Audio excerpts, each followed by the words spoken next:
Hi, everyone. Welcome to Tech and Soul, the Tech and Soul podcast. Is that the Tech and Soul Tech and Soul podcast? The Tech podcast. and Soul podcast. I'm Tamika Key, And I am Lynn D. Johnson. and we are here in person today. Together. Wow, this is amazing. So can you set a timer? Because we like to keep it short and fresh for y'all. 30 minutes. Let's go. So If I can get to my clock. this week's episode is gonna be about events. Events, what kind of events? Tell the people. Events in marketing and technology and media, among other things. This is advertising week here in New York City. And so there are events happening everywhere, all over the place. And last week, we actually just finished an event with SIM, the organization I work for, called the SIM Summit. It was a 12th annual event, first time in 3 years. So since before the pandemic.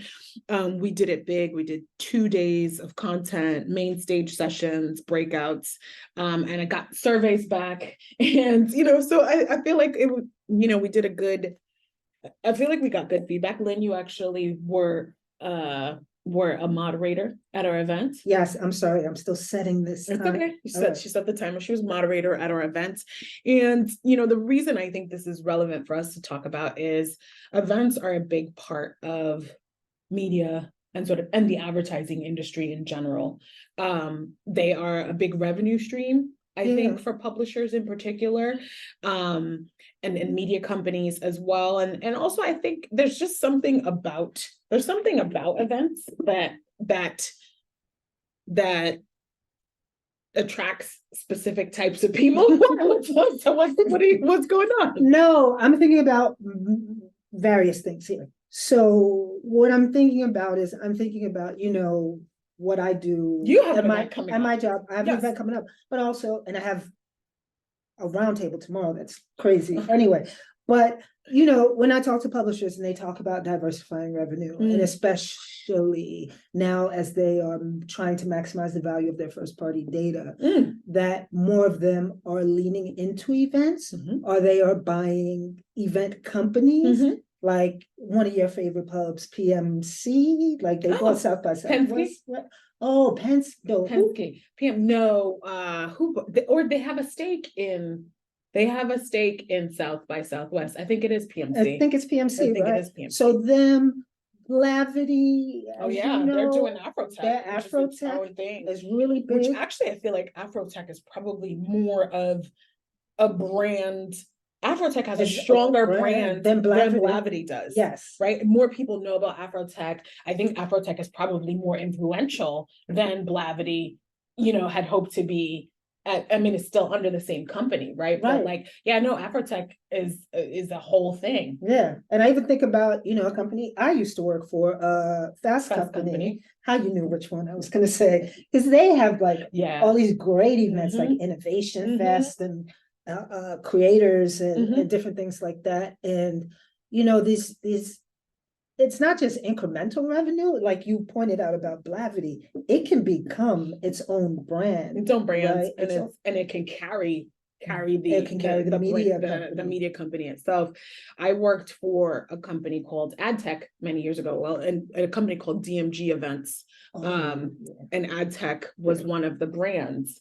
And it was interesting because AdTech was the event originally. And one of the things that we struggled as a brand to do was to create an editorial property to sustain the audience in between events, because AdTech happened, I think it was twice a year. It would be one on the West Coast, one on the East Coast, one in the spring, one in the fall. And so we always were trying to get our editorial side up to the level of the event. Versus, I think the company you work for, you guys, most of your properties, so AI has AdExchanger and AdMonsters, among other things. Most of your properties started as solid editorial properties first, right? And then brought on the events, and now they go hand in hand. Yeah, I don't fully know the history of AdMonsters, but I probably think for them it was about the community and the events first, right? Which is why now I'm in a position of really trying to make a media property online and social. Right. Right. And so I guess we're talking about this from kind of the advertising and publishing lens, right? The dimension for now. But I think, yeah, that's always the challenge, right? That's how, as a publisher or a media owner, how do you decide the amount of time, resources, energy, promotion that goes into building the event side and or the editorial side, and how do you balance that? I mean, if you think about the former chairman and sort of content director at AdMonsters, Beeler, with Beeler Tech. He's not leaning into editorial and content. He's going deep on the events with a community aspect. And I think community is different than content.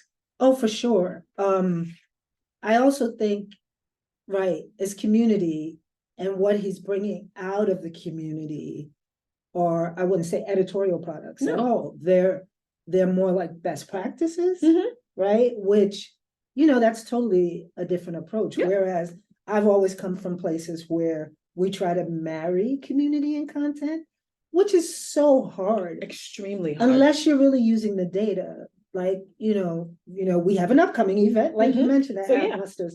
We have an upcoming event, and one of our keynotes is Allison Williams, putting my hands in front of my face, sorry. One of our keynotes is Allison Williams, who heads up like digital strategy. I'm probably giving her the wrong title, at Forbes. Oh. What they've been doing prior to this whole cookie debacle, third-party cookie debacle, they've been really leaning in on their first-party data and thinking about how they personalize things and thinking about how events tie into what they're learning from their first-party data. Oh, right. Interesting. And I think if you're not using the data to tell you what people want, I think it becomes really difficult, really tricky. What do you think? That's interesting. Sort of using the data to tell you what to do from an event standpoint. Well, I mean, I have the perfect example. So we just hosted the Sim Summit, as I said, and I sent a survey out after which I still haven't filled out. Oh, no, it's fine. But I sent a survey out because we, myself and our managing director, John, we kind of just came up with the agenda. He had ideas. He knew that, he had concepts that he knew he wanted to,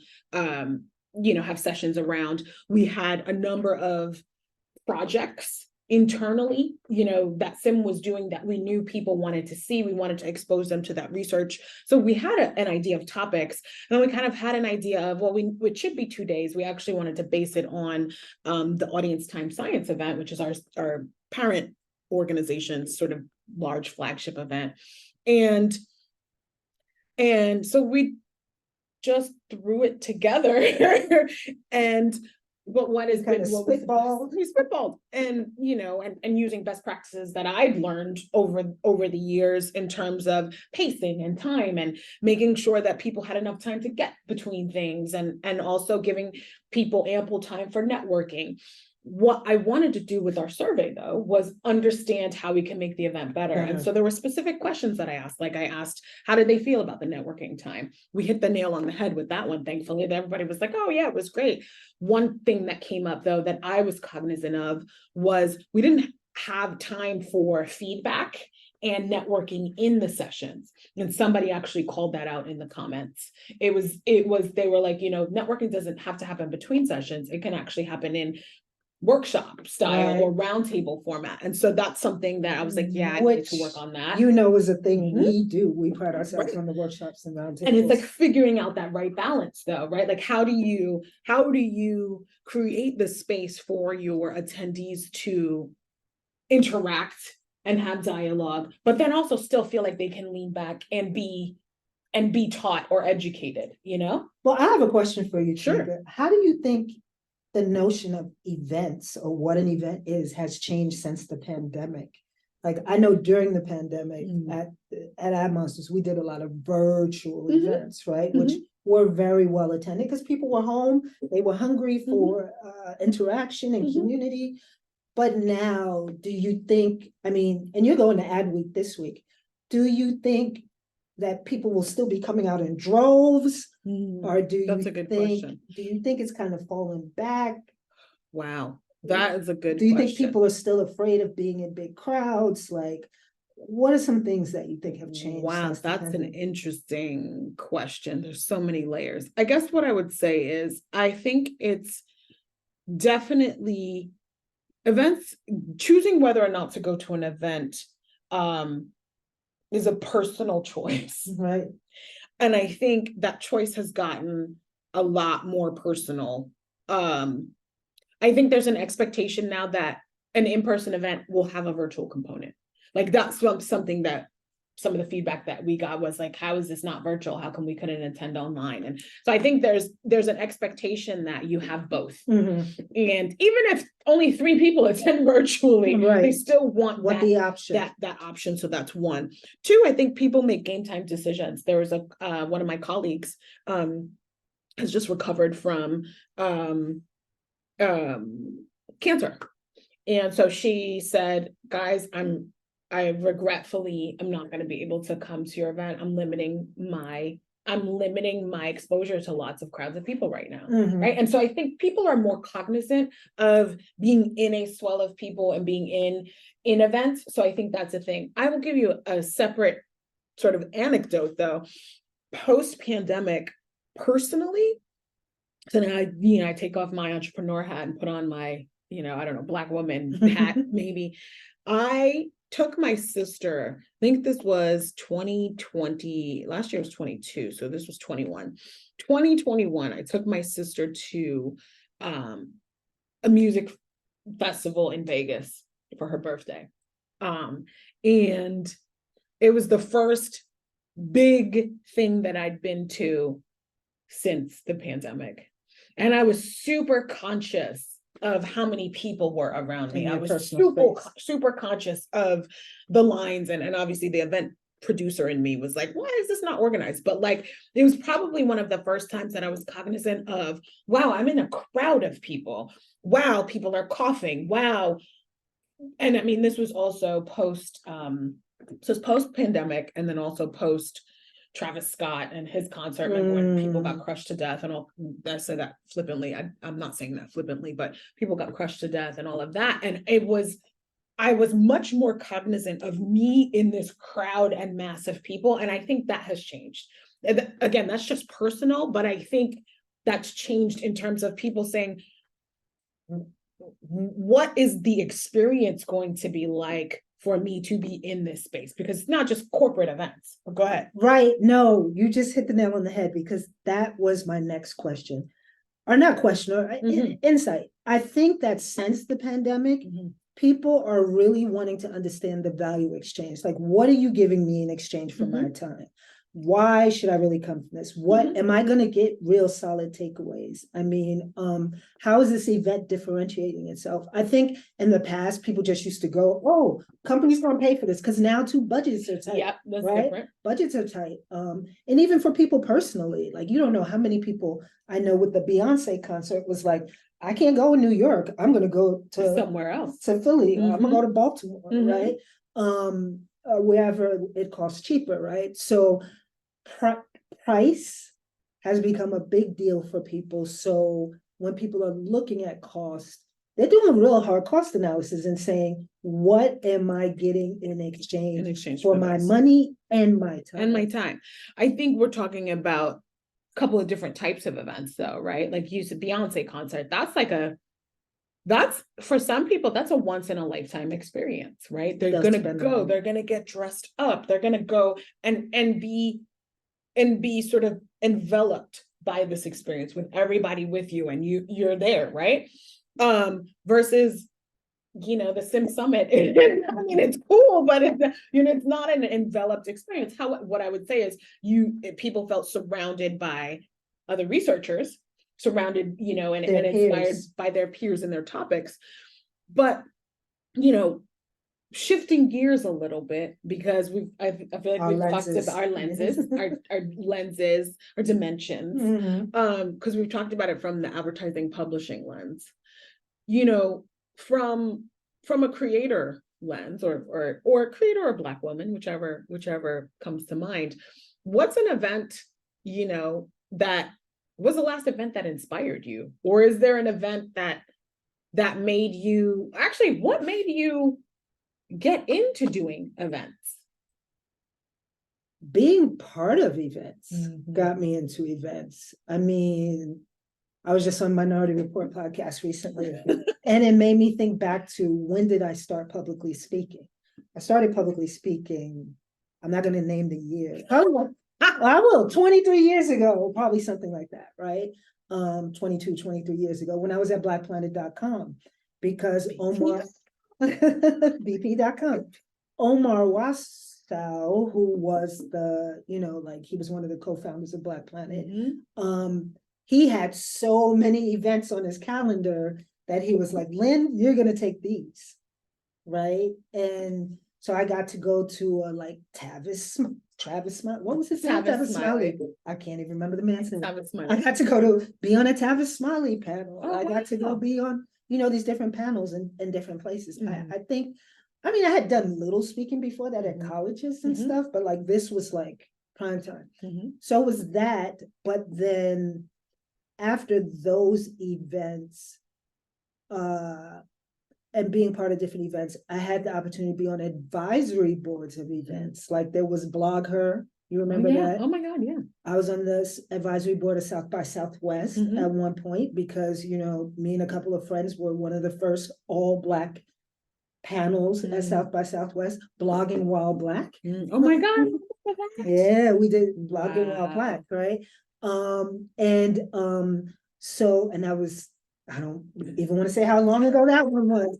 Anyway, so having those experiences was like, maybe I could do this as a gig, right? And so that's what I did for the Advertising Research Foundation, put together some events here, had helped Fast Company. Their marketing team does all their events, but helping them think about who we should have and, who we should be reaching out to come, as well as who should be speaking, right? I think editorial, and that's back to where we started. I think content and the marketing kind of thing have to play together, Yeah. but looking like what inspires me. That's what got me in. What inspires me? Ooh. Have I been really inspired by an event? It's been a minute because I haven't been to a lot since the pandemic, to be quite honest. What about you? What got you into it and what inspires you? What event inspired? Like South by Southwest used to really inspire me at one point. South by Southwest. There was nothing ever about South by Southwest that made me want to go. I went once in 2010. And it was great. I was there with, at the time, I was working for a friend's PR firm. It was called the Mix Agency. It was like, and their tagline was disproportionate influence, and they really had disproportionate influence over sort of the tech and startup scene at the time. And I just remember being like, oh wow, this is this juxtaposition of so many things, right? Because South by was music and social and all of that stuff, and film, all of that. But I'm like, oh God, nothing. I don't like giant events like that vibe. I just can't. Yeah. What I would say is the one event that inspires me and has still inspired me to this day, the event that inspired me to want to make my own events company was this event called C2 Montreal. It's called Content Meets Creativity. Or I think it's like Creativity Meets Commerce. That's what the C2 is, right? Creativity and Commerce, C2 Montreal. So I went in, gosh, I feel like it was like 2014 maybe. And it was an amazing event. Like so it's underwritten by the city of Montreal and Cirque du Soleil. So that's just the vibe, right? That tells you. And you go and like they had these different areas, like they had and they have these different experiences. Like the year I went, you could basically go into, like a bubble pit, like like the not foam bubbles, but Okay, like you know, I was no, thinking, yeah, no, I was like, oh no, no, you were jumping no, in the pit. no, like the bubbles that like the little kids jump in, like Yes, yes, that kind, not like where foam. you get sunk in, Yeah, yes, okay, but I've done that. so this was it was a bubble pit, Mm-hmm. and you go in and they would blindfold you, and and you had headphones on, and you had to solve a problem together while Oh, you're in the bubble pit, that's dope. right? A couple of years later, I didn't go to this one, but they had they had these chairs like ratcheted up to the ceiling, and like you're in the chair in a harness, right? Just talking and having a conversation. And so they had an art gallery, which I'd never seen before. And they had all of these things that these experiences, right, that were curated, that and then they had talks. Like I think one of the key speakers was Esther Lee. She was like the head of AT&T's marketing at the time. There was one of the gentlemen who was responsible for Absolute Vodka at the time. I don't know how many of our listeners know this, but Absolute was an iconic ad campaign for years. It was like the bottles would just be in these different scenarios, right? And so he was responsible for, at the time, trying to bring Absolute back, to the forefront of the public eye. And so you had these beautiful conversations with smart people and thinkers, and an amazing food set against the backdrop of Montreal. And they had little mini town hall areas where you could just pull up and grab a mic and talk about what you wanted to talk to. They had hands-on workshops. I mean, it was really one of the most amazing experiences I'd ever had. And I was like, oh my God, this is what I want to do this. And, but I'd been working in events from before then. The way I got into events was by being a journalist. I worked for MediaPost for many years, and not many years, I worked for MediaPost for like 2 years, and MediaPost did events. And that was how I kind of got exposed to that. And then, I worked for paid content that did events. And then I worked at DigiDay, at the start of DigiDay, when we were doing like 7 events a year, back and forth. And so I've kind of always been an events girl. But that C2 Montreal kind of made me see what the full potential, how a business event could envelop someone and make them feel inspired, and and really enveloped. Yeah, you know what? And I think that's the thing. I think that events have to think about the experience, right? Like, what is the experiential, tangible, right? So it's not just, put together a bunch of great panels. It's what experience, because I mean, that's the most memorable things, right? When you talk, every study you look at, when it says what people remember most, experiences they've had, not things they buy necessarily, right? And so that's important, I think, even from a business context as well as a personal context. So as a Black woman, yes, wow, right? Nice. Nice. Right? As a Black woman, right? Like, I would want to go to an event that something like what you described, that knocks my socks off. One thing I forgot that I did used to have similar to that, it was kind of an unconference. I used to go to U of Colorado and Boulder every year. They used to bring together like people from all disparate types of fields, military, science, where all these type of people, throw them together on different panels, right? They would ask everybody, what are kinds of topics you're thinking about? We throw it into a hat. They would bring all these people. Then you wouldn't know your exact talking points until you got there. Wow.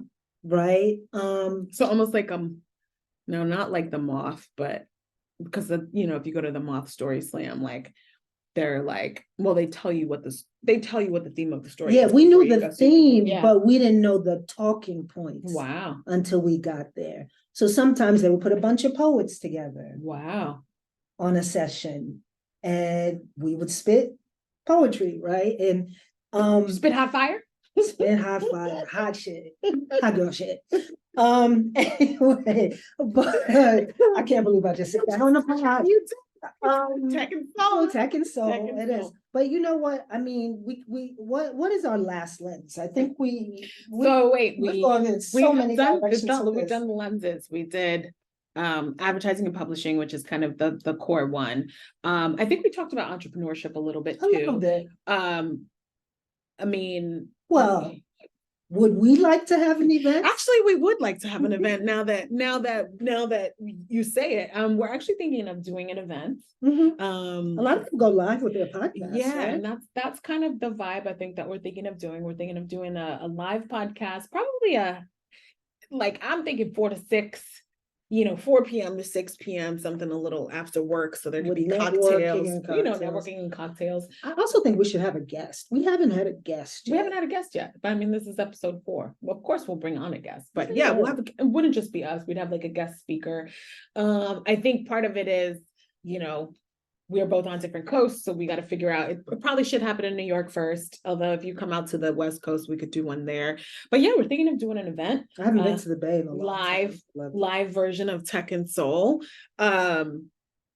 Yeah, I guess maybe we'll, I mean, it's not time to end yet, but I was like, would love to know what you guys think. Would you want to come to see a live version of Tech and Soul with a guest? And if so, who would you want us to bring? Who would you want us to bring? And put it in the comments. And then also, would you pay? Because that's a question, right? Because events are not expensive to create. Inexpensive to create. I mean, if we do it at a WeWork or something like that and have some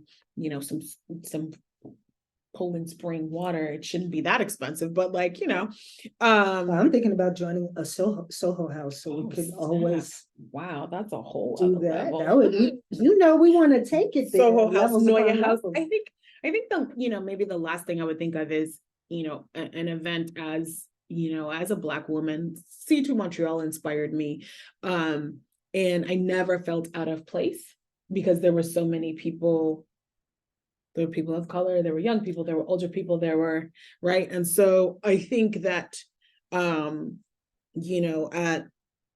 the Sim Summit, for example, I was really intentional about trying to make sure that we had diverse speakers, at least at a minimum from a gender perspective, and then sort of moving beyond that. And admittedly, it was they're not a sponsor. No, admittedly, it was somewhat challenging to find.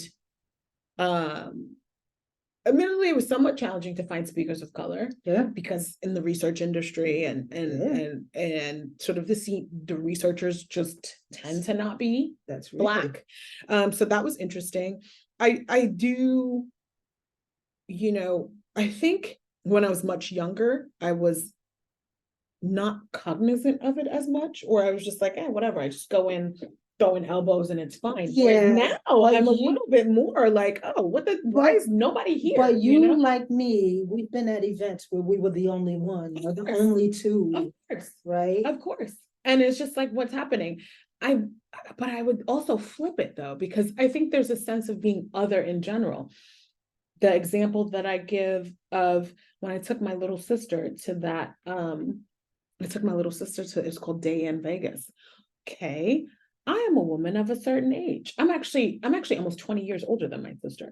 Oh. Yeah, she was born when I was 17. So she's a teeny bopper. Like she's just in a, and so this was her crowd. And I felt uncomfortable because there were so many people, uncomfortable because it was like sort of super aggressive hip hop. Right. And the energy of the crowd with aggressive hip hop is very different than like a Beyonce concert or something like that.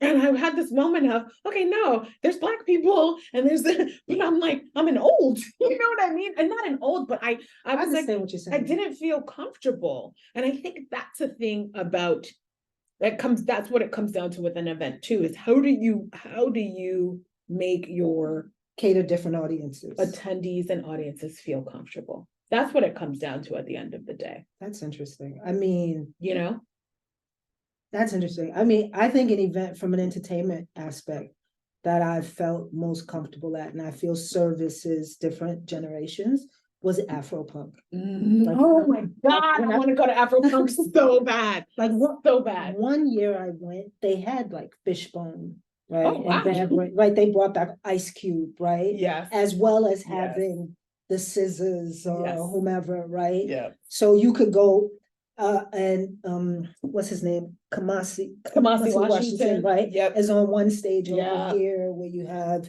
Ice Cube on another stage, or like SZA on another stage, right? Oh, SZA's too big for that now, probably, but it should be a headliner.